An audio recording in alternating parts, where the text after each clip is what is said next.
To Sudheer edutech YouTube channel. నేను మీ సుధీర్ సార్ని. 2024 మే 9 ఇవాల్టి కరెంట్ అఫైర్స్. ఫస్ట్ క్వశ్చన్, విశ్వకవి నోబెల్ గ్రహీత రవీంద్రనాథ్ ఠాగూర్ ఎప్పుడు జన్మించారు? విశ్వకవి నోబెల్ గ్రహీత రవీంద్రనాథ్ ఠాగూర్ 1861 మే 7 వెస్ట్ బెంగాల్లోని కలకత్తాలో జన్మించారన్నమాట. 1867 మే 7, ఇక్కడ ఆన్సర్ మే 7 అనమాట. ఆయన వెస్ట్ బెంగాల్లోని కలకత్తాలో జన్మించారు. ఆయనకున్న టైటిల్ విశ్వకవి అంటాం. విశ్వకవి రవీంద్రనాథ్ ఠాగూర్ అనమాట. అదేవిధంగా రవీంద్రనాథ్ ఠాగూర్ గురుదేవ్ అనే బిరుదు మహాత్మా గాంధీ ఇవ్వడం జరుగుతుంది. మహాత్మా గాంధీకి మహాత్మా అనే బిరుదు ఇచ్చింది కూడా రవీంద్రనాథ్ ఠాగూరే. గాంధీకి ఏమో మహాత్మా అనే బిరుదును రవీంద్రనాథ్ ఠాగూర్ గారు ఇచ్చారనమాట. రవీంద్రనాథ్ ఠాగూర్కి గురుదేవ్ అని బిరుదును మహాత్మా గాంధీ ఇవ్వడం జరిగింది, గుర్తుపెట్టుకోవాలి. రవీంద్రనాథ్ ఠాగూర్ అనగానే ఆయన రచించినటువంటి గొప్ప రచన గీతాంజలి. గీతాంజలి అనేటువంటి రచనకి 1913లో నోబెల్ సాహిత్య బహుమతి వచ్చిందనమాట. 1913లో నోబెల్ సాహిత్య బహుమతి వచ్చింది రవీంద్రనాథ్ ఠాగూర్కి. ఆసియా ఖండంలోనే నోబెల్ బహుమతి పొందిన మొట్టమొదటి వ్యక్తి అనమాట రవీంద్రనాథ్ ఠాగూర్. కానీ 1913లో వచ్చింది గీతాంజలి రచనకు, సాహిత్యంలో గుర్తుపెట్టుకోవాలి, నోబెల్ బహుమతి. అదేవిధంగా మన జాతీయ గీతం జనగణమన రాసింది రవీంద్రనాథ్ ఠాగూరే. మన జాతీయ గీతం జనగణమన ఆయన బెంగాలీ భాషలో రాయడం జరిగింది 1911లో. 1912లో మొట్టమొదటిసారిగా జాతీయ గీతం జనగణమన అచ్చు వేయడం జరిగింది. 1911లో ఆయన రాయడం జరిగింది.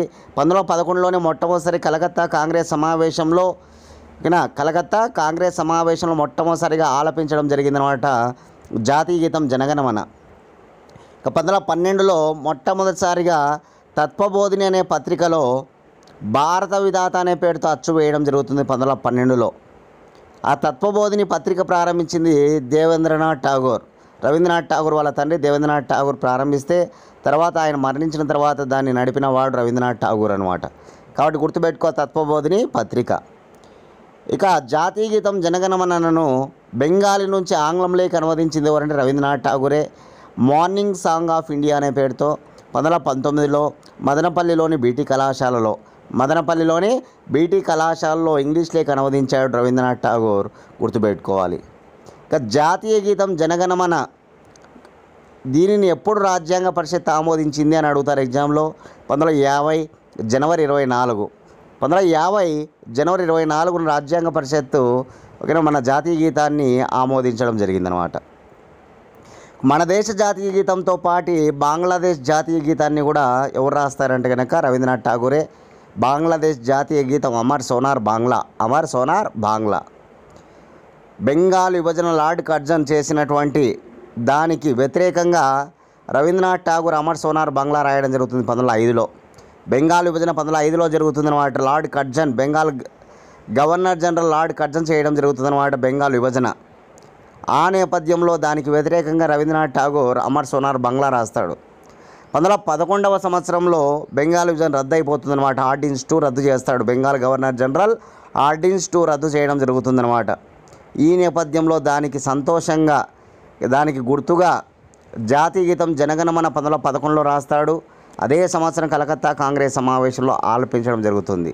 ఈ విషయాలు గుర్తుపెట్టుకోవాలి, చాలా చాలా ఇంపార్టెంట్. రవీంద్రనాథ్ ఠాగూర్ సంబంధించిన విషయాలు. గొప్ప సాహిత్యవేత్త. ఇటీవల శాంతినికేతన్ కూడా యునెస్కో హెరిటేజ్ లిస్ట్లో చేరిందనమాట. రవీంద్రనాథ్ ఠాగూర్ యొక్క శాంతినికేతన్ వెస్ట్ బెంగాల్లో ఉంటుంది, ఓకేనా. అది కూడా ఇటీవల యునెస్కో హెరిటేజ్ లిస్ట్లో చేరిందనమాట. ఇవన్నీ కూడా నోట్ చేసుకొని చదువుకోవాలి. సెకండ్ క్వశ్చన్, భారతరత్న పివి నరసింహారావు స్మారక పురస్కారం 2024 అందుకున్నది ఎవరు? చూడండి, పివి నరసింహారావు స్మారక పురస్కారం 2024 ఎవరు అందుకున్నారంటే దలై లామా. మన ఇమేజ్లో చూడొచ్చు దలై లామా గారిని. ఈయన గొప్ప ఆధ్యాత్మిక గురువు అనమాట. టిబెట్ ఆధ్యాత్మిక గురువు అనమాట. బౌద్ధమత గురువు టిబెట్ గురువు దలై లామాకు పివి నరసింహారావు స్మారక పురస్కారం అందజేయడం జరిగింది. చాలా చాలా ఇంపార్టెంట్ అవార్డులు నోట్ చేసుకొని పివి నరసింహారావు స్మారక పురస్కారం. ఇటీవల పివి నరసింహారావు గారికి కూడా భారతరత్న అవార్డుతో మనం సత్కరించింది భారత ప్రభుత్వం. 2024 గాను చౌదరి చరణ్ సింగ్ మాజీ ప్రధానమంత్రి, పివి నరసింహారావు మాజీ ప్రధానమంత్రి, ఓకేనా. అదేవిధంగా ఓకేనా, చాలా ముఖ్యంగా మనం చూస్తే కనుక మాజీ ఉప ప్రధానమంత్రి ఎల్కే అద్వానీ గారికి, ఓకేనా. కర్పూరి సింగ్ ఠాగూర్ మాజీ ముఖ్యమంత్రి, బీహార్ మాజీ ముఖ్యమంత్రి కర్పూరి సింగ్ ఠాగూర్ గారికి ఎంఎస్ స్వామినాథన్, ఓకేనా, గొప్ప శాస్త్రవేత్త ఎంఎస్ స్వామినాథన్ గారికి మనకు భారతరత్న అవార్డులు ఈ ఏడాదికి 5 మందికి ఇవ్వడం జరిగింది, మనం చూసాం. అందులో పివి నరసింహారావు గొప్ప మహనీయుడు అనమాట, కాంగ్రెస్ పార్టీకి చెందినటువంటి వ్యక్తి, ఒక భారతదేశ మాజీ ప్రధానమంత్రి, ఇక్కడ తెలంగాణ రాష్ట్రానికి చెందినటువంటి వ్యక్తి అనమాట. ఆయనకు అవార్డు ఇవ్వడం జరిగింది. పివి నరసింహారావు దేశ్ బచావో దేశ్ బనావో అనే నినాదం ఇచ్చాడు. దేశ్ బచావో దేశ్ బనావో. పివి నరసింహారావు యొక్క సమాధిని మనం జ్ఞానభూమి అంటారు. ఆయన సమాధికి ఒక పేరు ఉందన్నమాట, జ్ఞానభూమి, గుర్తుపెట్టుకోవాలి, జ్ఞానభూమి. పివి నరసింహారావు ఆంధ్రప్రదేశ్కు 4వ ముఖ్యమంత్రిగా పనిచేస్తాడు. జై ఆంధ్ర ఉద్యమాల నేపథ్యంలో ఆయన ఆంధ్రప్రదేశ్ ముఖ్యమంత్రిగా రాజీనామా చేయడం జరుగుతుందన్నమాట. ఆ తర్వాత ఆయన ఏకంగా ప్రధానమంత్రి స్థాయికి వెళ్ళడం జరుగుతుందన్నమాట. రక్షణ మంత్రిగా పనిచేశాడు, కేంద్ర రక్షణ మంత్రిగా పనిచేశాడు, కేంద్ర హోంమంత్రిగా పనిచేశాడు, ఇక్కడ ఆంధ్రప్రదేశ్ మాజీ ముఖ్యమంత్రిగా పనిచేశాడు, అదేవిధంగా మాజీ ప్రధానమంత్రిగా కూడా పనిచేశాడు. ఇంత గొప్ప రాజకీయవేత్త అన్నమాట పివి నరసింహారావు. ఈ పివి నరసింహారావు కాలంలోనే మనకు అత్యంత గొప్ప ఆర్థిక సంస్కరణలు తీసుకురావడం జరుగుతుంది అన్నమాట. థర్డ్ క్వశ్చన్, 2024 మే నెలలో ఏ రాష్ట్రంలో వెస్ట్ నైల్ వ్యాధి వ్యాపించినట్లు ఆరోగ్య శాఖ వెల్లడించింది? చూడండి, 2024 మే నెలలో ఏ రాష్ట్రంలో వెస్ట్ నైల్ వ్యాధి వ్యాపించినట్లు ఆరోగ్య శాఖ వెల్లడించిందంటే కనుక కేరళ రాష్ట్రంలో. చూడండి, కేరళ రాష్ట్రంలో మే నెలలో ఇటీవల ప్రబలినటువంటి వ్యాధి వెస్ట్ నైల్ వ్యాధి, ఒక వైరస్ సంబంధ వ్యాధి అన్నమాట. ఇది క్యూలెక్స్ దోమ వలన ఇది వ్యాప్తి చెందుతుందని కేంద్ర ఆరోగ్య శాఖ వెల్లడించడం జరిగింది. క్యూలెక్స్ దోమ వలన ఇది వ్యాప్తి చెందుతుందని ఆరోగ్య శాఖ వెల్లడించడం జరిగిందనమాట. ఇది ఒక వైరల్ డిసీజ్ అనే విషయాన్ని గుర్తుపెట్టుకోవాలి. వ్యాధి పేరు నోట్ చేసుకోవాలి, వెస్ట్ నైల్ వ్యాధి. ఓకేనా, మనకి సైన్స్లో కరెంట్ రిలేటెడ్గా ఇవి నోట్ చేసుకోవాలి మీరు, చాలా చాలా ఇంపార్టెంట్. యాక్చువల్గా ఈ వ్యాధి మొట్టమొదటిసారిగా 1937లో ఉగాండా దేశంలో వెలుగు చూసిందనమాట. 1937లో ఉగాండా దేశంలో వెలుగు చూసిన వ్యాధి వెస్ట్ నైల్ వ్యాధి. మన భారతదేశంలో 2011లో ఇదే కేరళ రాష్ట్రంలో వెస్ట్ నైల్ వ్యాధి ఫస్ట్ ఓకేనా వెలుగు చూసింది 2011లో. ఓకేనా, తర్వాత ఆ 2011లో మొట్టమొదటిసారికి ఒక బాలుడిలో ఈ వ్యాధి వెలుగు చూడడం, అతనే ఆ బాలుడే 2019లో ఈ వ్యాధి బారిన పడి మళ్ళీ చనిపోవడం కూడా జరిగిందంట. ఈ క్రమంలో మళ్ళీ 2024 మే నెలలో ఇప్పుడు ఈ వ్యాధి అనేటువంటిది కేరళ రాష్ట్రంలో పలు జిల్లాల్లో ఓకేనా రావడం జరిగిందనే విషయాన్ని ఆరోగ్య శాఖ వెల్లడించిందనమాట. ఈ లక్షణాల ఆధారంగా ట్రీట్మెంట్ అనేటువంటిది ఇస్తారంట ఇక్కడ. కాబట్టి గుర్తుపెట్టుకోవాలి, వెస్ట్ నైల్ అనే వ్యాధి ఇటీవల ఏ రాష్ట్రంలో రావడం జరిగిందంటే కేరళ రాష్ట్రం అనే విషయాన్ని గుర్తుపెట్టుకోవాలి. ఇదే కేరళ రాష్ట్రం ఇటీవల మనకు చాలా గొప్పగా మనం మంకీ ఫీవర్ గురించి చెప్పుకున్నాం. మంకీ ఫీవర్ కూడా కేరళ రాష్ట్రంలో ఇటీవల వ్యాప్తి చెందినట్టుగా మనం చెప్పుకోవడం జరిగిందనమాట. కరోనా వ్యాధి కూడా మొట్టమొదటిసారి కేరళ రాష్ట్రంలోనే వెలుగు చూసింది, మనం చూసాం కరోనా వ్యాధి కూడా. కాబట్టి వెరీ ఇంపార్టెంట్, కేరళ రాష్ట్రంలో ఇటీవల వెస్ట్ నైల్ వ్యాధిని మనం బాగా గుర్తుపెట్టుకోవాలి. మొట్టమొదటిసారిగా 1937లో ఉగాండా దేశంలో, 2011లో మొట్టమొదటిసారిగా కేరళలో, భారతదేశంలో. ఓకేనా, చాలా చాలా ఇంపార్టెంట్, నోట్ చేసుకోవాలి. ఫోర్త్ క్వశ్చన్, రష్యా అధ్యక్షుడిగా వ్లాదిమిర్ పుతిన్ ఎన్నవసారి తిరిగి ఎన్నికయ్యారు? రష్యా అధ్యక్షుడిగా తిరిగి వ్లాదిమిర్ పుతిన్ ఐదవసారి ఆయన తిరిగి ఎన్నిక కావడం జరిగిందనమాట. రష్యా దేశంలో అత్యంత బలమైన నేత ఇప్పుడు ఎవరంటే కనుక వ్లాదిమిర్ పుతినే. ఆయన తిరుగులేని నాయకుడిగా పేరు తెచ్చుకున్నాడు రష్యా దేశంలో. ఓకేనా, చైనా దేశంలో కూడా చైనా అధ్యక్షుడు జీ జిన్పింగ్ తిరుగులేని నాయకుడిగా, భారతదేశంలో భారత ప్రధానమంత్రి నరేంద్ర మోడీ తిరుగులేని నాయకుడిగా, ఇట్లా కొన్ని దేశాల్లో కొంతమంది ఓకేనా కంటిన్యూగా మనకి ఓకేనా ఎన్నిక అవుతూ ఉండడం మనం చూస్తూ ఉంటాం అన్నమాట. అదేవిధంగా ఇప్పుడు రష్యా దేశంలో రష్యా అధ్యక్షుడిగా తిరిగి 5వసారి ఎన్నికయ్యాడనమాట. ఎవరంటే వ్లాదిమిర్ పుతిన్. మన ఇమేజ్లో చూడొచ్చు వ్లాదిమిర్ పుతిన్ గారిని. రష్యా దేశము ఉక్రెయిన్ మధ్య యుద్ధాలు మనం చూస్తూ ఉన్నాం. రష్యా ఉక్రెయిన్ మధ్య యుద్ధం అనేటువంటిది మనకు ఆల్రెడీ 2 సంవత్సరాలు కంప్లీట్ అయిందనమాట. 2022 ఫిబ్రవరి 24 నుంచి ప్రారంభం, ఇప్పటికీ అత్యంత భీకరంగా యుద్ధం అనేటువంటి జరుగుతూ ఉందన్నమాట.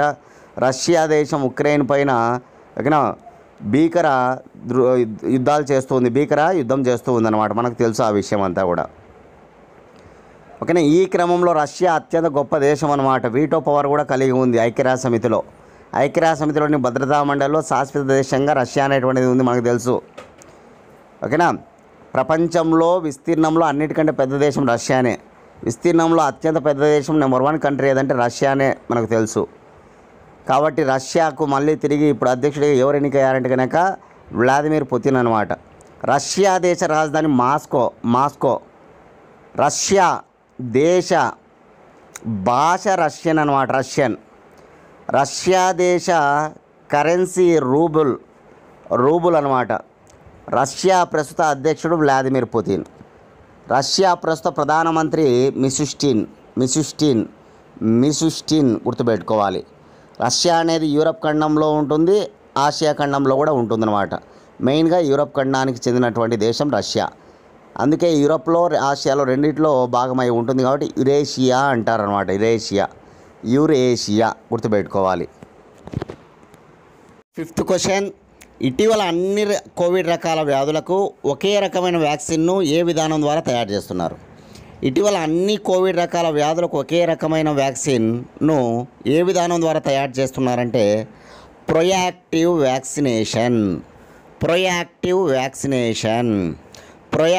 వ్యాక్సినేషన్ అనేటువంటి విధానం ద్వారా అన్ని రకాల కోవిడ్ వ్యాధులకు ఒకే రకమైన వ్యాక్సిన్ అనమాట. ఆల్ ఇన్ వన్ వ్యాక్సిన్ అనమాట. ప్రముఖ యూనివర్సిటీలు ఏవైతే ఉంటాయో ఆ ప్రముఖ విశ్వవిద్యాలయాలకు చెందినటువంటి ప్రముఖ శాస్త్రవేత్తలందరూ కలిసి ఈ వ్యాక్సిన్ను తయారు చేస్తూ ఉన్నారనమాట. ఇప్పుడు ఒక్కొక్క రకమైనటువంటి వేరియంట్కు ఒక్కొక్క రకమైనటువంటి వ్యాక్సిన్ను మనం చూస్తూ ఉన్నామన్నమాట. కోవిషీల్డ్, కోవాక్సిన్, ఇట్లా రకరకాల వ్యాక్సిన్స్ మనం చూస్తూ ఉన్నామన్నమాట. ఓకేనా? కాబట్టి ఇలా కాకుండా అన్ని రకమైనటువంటి కోవిడ్ వ్యాధులకు కలిసి ఒకే రకమైనటువంటి వ్యాక్సిన్ ఆల్ ఇన్ వన్ వ్యాక్సిన్ను ఓకేనా ఏ విధానం ద్వారా తయారు చేస్తున్నారంటే ప్రొయాక్టివ్ వ్యాక్సినేషన్ గుర్తుపెట్టుకోవాలి. వ్యాధుల భారానికి అనారోగ్యకర ఆహారమే కారణమని ఏ సంస్థ వెల్లడించింది? వ్యాధుల భారానికి అనారోగ్యకర ఆహారమే కారణమని వెల్లడించిన సంస్థ ICMR, Indian council of medical research అనమాట.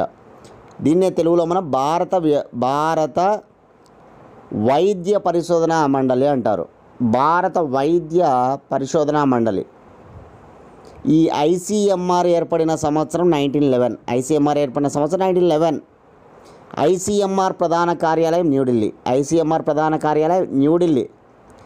ఐసీఎంఆర్ ప్రస్తుత డైరెక్టర్ జనరల్ రాజీవ్ బహల్. ఈ ఐసీఎంఆర్ ఒక కమిటీని వేసిందనమాట ఈ ఆహారానికి సంబంధించిన విషయాలపైన. ఎవరి నేతృత్వంలో వేయబడిందంటే హేమలత నేతృత్వంలో ఒక నిపుణుల కమిటీని వేసిందనమాట. ఈ కమిటీ అధ్యయనంలో వెల్లడించిన విషయాలు ఏంటి అంటే కనుక వ్యాధుల భారానికి అనారోగ్యకర ఆహారమే కారణమని వెల్లడించిందనమాట ఈ కమిటీ. హేమలత నేతృత్వంలో వేసిన నిపుణుల కమిటీ ఉంది. ఆ కమిటీ తమ నివేదికలో వెల్లడించిన అంశాల్లో భాగంగా చెప్పిన అంశం అన్నమాట. వ్యాధుల భారానికి అనారోగ్యకర ఆహారమే కారణం. చూడండి, మనం తీసుకునే ఆహారం కూడా వ్యాధులు రావడానికి మూలమైన కారణం అంట. అంతే కదా, మనం ఆహారం తీసుకొని కొంతమంది ఇబ్బందులు పడుతూ ఉంటారు. ఇది తింటే ఓకేనా కడుపు నొప్పి తీసిందని, ఇది తినడం వల్ల నాకు ఓకేనా అరగడం లేదని, ఇట్లా రకరకాల కారణాలు. దానివల్ల అనేకమైన సమస్యలు కూడా వస్తున్నాయి మనకు తెలుసు. ఓకేనా, పాశ్చాత్య ధోరణికి ఎక్కువగా పోవడం, ఓకే, మన భారతీయ వంటకాలు కాకుండా ఇతర పాశ్చాత్య వంటకాలకు అలవాట్లు పడ్డామన్నమాట. గోబీ అని, న్యూడిల్స్ అని, ఇక జంక్ ఫుడ్స్కి ఎక్కువగా మనం అలవాటు పడి ఇబ్బందులు పడుతూ ఉన్నాం అన్నమాట. కాబట్టి నిపుణుల కమిటీ తెలిపినటువంటి వివరాల్లో అత్యంత ముఖ్యమైనటువంటి అంశంగా మనం గుర్తుపెట్టుకోవాలి. ఈ అంశాన్ని చాలా చాలా ఇంపార్టెంట్. దీనికి సంబంధించి 17 రకాల ఆహార మార్గదర్శకాలను కూడా విడుదల చేసిందనమాట ఈ కమిటీ. 17 రకాల గొప్ప ఆహార మార్గదర్శకాలను కూడా విడుదల చేయడం జరిగిందనమాట. ఓకేనా, ఇది కూడా ఒక అంశంగా మీరు నోట్ చేసుకోవాలి దయచేసి. 7th క్వశ్చన్, ఉగ్రవాద నిరోధక ట్రస్ట్ ఫండ్కు భారత్ ఎంత నిధిని అందజేసింది? ఉగ్రవాద నిరోధక ట్రస్ట్ ఫండ్కు భారతదేశం $5 లక్షల నిధిని అందజేసిందనమాట. చూడండి, ఉగ్రవాదాన్ని అంతం చేయడం కోసం ప్రపంచంలో ఒక గొప్ప సంస్థ ఉంటుందన్నమాట, ఉగ్రవాద నిరోధక ట్రస్ట్ ఫండ్ అని. దానికి నిధులు ప్రపంచంలోని అనేక దేశాలు ఇస్తూ ఉంటాయన్నమాట. ఈ క్రమంలో భాగంగా మన దేశం కూడా ఆ నిధిని ఇవ్వడం జరిగింది. ఎంత అందించింది అంటే కనుక $5,00,000 అనే విషయాన్ని ఇక్కడ నోట్ చేసుకోవాలి. దేనికోసం? ఉగ్రవాదాన్ని అంతం చేయడం కోసం ప్రపంచంలో ఉన్నటువంటి సంస్థ ఉగ్రవాద నిరోధక ట్రస్ట్ ఫండ్ అనమాట. దానికి సంబంధించి మన భారతదేశం విరాళంగా ఎంత ఇచ్చిందంటే $5,00,000 అనే విషయాన్ని ఇక్కడ గుర్తుపెట్టుకోవాలి. చూడండి, ఉగ్రవాదాన్ని ఖచ్చితంగా అణచివేయాల్సిన అవసరం ఎంతైనా ఉంటుంది ప్రపంచ దేశాలకి. ఓకేనా, ఒక భారతదేశం అనే మాత్రమే కాదు, ప్రపంచంలో అనేక దేశాలను అంతమొందించాలి. లేకపోతే అది రోజు రోజుకు పెరిగి ప్రపంచాన్ని కుదిపేస్తుందన్నమాట ఉగ్రవాదం అనేటువంటిది. మన దేశంలో కూడా ఒక ప్రధానమంత్రి మనం కోల్పోయాం ఉగ్రవాదుల వల్ల. ఓకేనా, 1991 మే 21 రాజీవ్ గాంధీని చంపేశారు ఎల్టీటీఈ సైన్యం. లిబరేషన్ ఆఫ్ టైగర్స్ తమిళ ఈలం అనేటువంటి ఉగ్రవాద సంస్థ. ఓకేనా, ఆ సంస్థకు చెందినటువంటి ఉగ్రవాదులు రాజీవ్ గాంధీని హత్య చేయడం జరిగింది. మనకు తెలుసు 1991 మే 21. అందుకే మే 21ని ప్రతి ఏటా మన భారతదేశం ఉగ్రవాద వ్యతిరేక ఓకేనా దినోత్సవాన్ని చేయడం మనం చూస్తాం. మే 21 అనగానే యాంటీ టెర్రరిజం డే అనమాట. కాబట్టి ఈరోజు మన భారతదేశం ఎంత విరాళంగా ఇచ్చింది అనేది గుర్తుపెట్టుకోవాలి. $5,00,000 విరాళంగా ఇచ్చిందనమాట ఉగ్రవాద నిరోధక ట్రస్ట్ ఫండ్కి. 8th క్వశ్చన్, దేశంలోనే తొలి ప్రైవేట్ రైలు సర్వీసు ఏ రాష్ట్రంలో జూన్ 4 నుంచి ప్రారంభించనున్నారు? దేశంలోనే తొలి ప్రైవేట్ రైలు సర్వీసు ఏ రాష్ట్రంలో జూన్ 4 నుంచి ప్రారంభించనున్నారంటే కేరళ రాష్ట్రంలో అనమాట. మొట్టమొదటి ప్రైవేట్ రైలు సర్వీసు చాలా ఇంపార్టెంట్ అవుతుందన్నమాట. రైళ్లకు సంబంధించినటువంటి అంశాల్లో జాగ్రఫీలో, జీకేలో, కరెంట్ అఫైర్స్లో దేంట్లో అయినా నోట్ చేసుకోవచ్చు మీరు. చాలా ఇంపార్టెంట్ అంశం అన్నమాట. చూడండి, మనకు బ్రిటిష్ వారి కాలంలోనే ప్రైవేట్ రైలు ప్రాజెక్టులు స్టార్ట్ అయ్యాయి. మామూలుగా ప్రైవేట్ రైలు సర్వీసులు బ్రిటిష్ వారి కాలంలో స్టార్ట్ అయ్యాయి.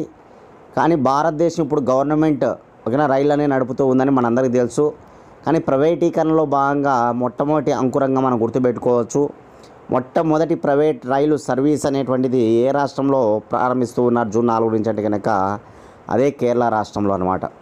పర్యాటకులను లక్ష్యంగా భావించుకొని ఈ సేవలు ప్రారంభిస్తూ ఉన్నారనమాట. ఇంకా ప్రారంభించలేదు, జూన్లో ప్రారంభించబోతున్నారు రైలు, జూన్ 4న గుర్తుపెట్టుకోవాలి. దీనిని ప్రిన్సీ వరల్డ్ ట్రావెల్స్ ఓకేనా private limited, Princy world travels private limited వారి సహకారంతో ఎస్ఆర్పిఎంఆర్ ఓకేనా రైల్వే ప్రైవేట్ లిమిటెడ్ వాళ్ళు ఈ సర్వీస్ను చేపట్టున్నారనమాట. రైలుకు సంబంధించినటువంటి దాన్ని లీజుకు తీసుకునేది ఎస్ఆర్పిఎంఆర్ వాళ్ళు. దానికి సంబంధించి మార్కెటింగ్ అంతా చేసేది ప్రిన్సీ వాళ్ళు అనమాట, గుర్తుపెట్టుకోవాలి. Princy world travels private limited వాళ్ళు మొత్తం అంతా మార్కెటింగ్ చేస్తారంట. ఈ రైలు లీజుకు తీసుకుని ఆ రైలు సేవలు చేసేది మాత్రం ఓకేనా మన భారతదేశంలోని ఎస్ఆర్పిఎంఆర్ వాళ్ళనే విషయాన్ని గుర్తుపెట్టుకోవాలి. 9th క్వశ్చన్, పర్యాటకులను ఆకర్షించేందుకు నక్షత్ర సభను ఏర్పాటు చేసిన రాష్ట్రం ఏది? చూడండి, పర్యాటకులను ఆకర్షించడం కోసం నక్షత్ర సభను ఏర్పాటు చేసిన రాష్ట్రం ఏదంటే ఉత్తరాఖండ్. చూడండి, ఉత్తరాఖండ్ అనగానే గొప్ప దట్టమైనటువంటి అడవులతో అదేవిధంగా లోయలతో పర్యాటకులను చాలా గొప్పగా ఆకర్షిస్తూ ఉంటుందన్నమాట ఉత్తరాఖండ్. దానిని దృష్టిలో పెట్టుకొని ఎవరైతే ఖగోళ విషయాలపైన ఎవరికైతే ఇంట్రెస్ట్ ఉంటుందో అటువంటి పర్యాటకులను ఆకర్షించడానికి ఉత్తరాఖండ్ టూరిజం డెవలప్మెంట్ వాళ్ళు తీసుకున్న నిర్ణయం అన్నమాట. ఇది ఒక నక్షత్ర సభను ప్రారంభించబోతున్నారన్నమాట. ఉత్తరాఖండ్లో పలు ప్రదేశాల్లో నక్షత్ర సభలు ప్రారంభించబోతున్నారు. ఈ విషయాన్ని మనం గుర్తుపెట్టుకోవాలి. ఓకేనా, ఆస్ట్రో టూరిజంలో భాగంగా ఆస్ట్రో టూరిజంలో భాగంగా గుర్తుపెట్టుకోవాలి. ముందు కూడా మనం పర్యాటకులను లక్ష్యంగా పెట్టుకొని మనకి మొట్టమొదటి ప్రైవేట్ రైలు సర్వీసు కేరళలో ప్రారంభించబోతూ ఉన్నారని చెప్పాం. ఇప్పుడు కూడా పర్యాటకులను ఆకర్షించేందుకే నక్షత్ర సభ అన్నమాట.